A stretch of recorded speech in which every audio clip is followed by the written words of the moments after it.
Here we have an iPhone 7 and an Apple Watch 4. Today we're going to pair the watch with the iPhone. So we can turn the watch on by pressing this power button. So you see the logo. So it's still starting up. Now it's appeared. So get your Apple Watch close to your iPhone in order to pair the watch with the iPhone. So here we have the iPhone. So we're just getting it closer to the watch.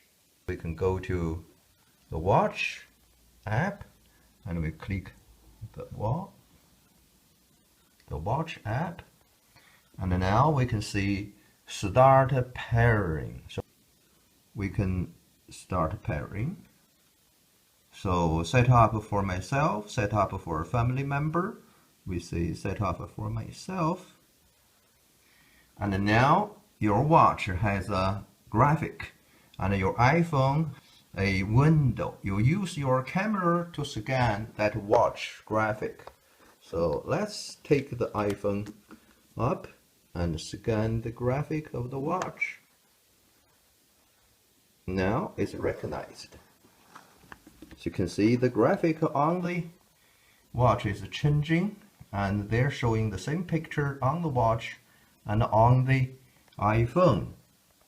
And we can see here setting up Apple Watch, and at the top saying your Apple Watch is paired.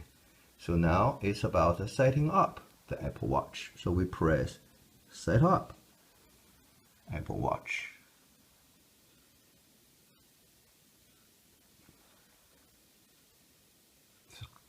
So now it's connecting your Apple Watch. This may take a moment.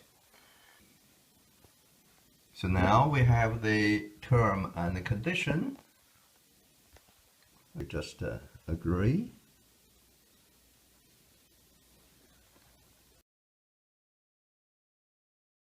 So the message there is showing this Apple Watch is linked to an Apple ID. Enter the Apple ID and password that were used to set up this Apple Watch. And it also shows d something at b something.fm.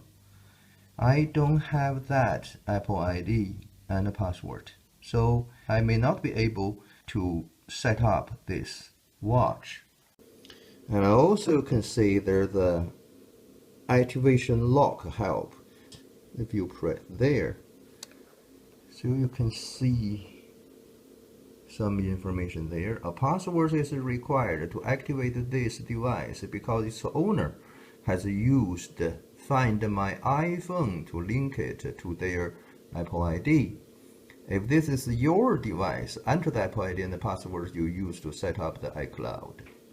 If you were given this device or purchased it second-hand, you will need to contact the original owner to have them remove this device from their account. Additional information can be found at supportapple.com. So this may be the problem. So we have to contact the seller anyway. The seller ID, something like that.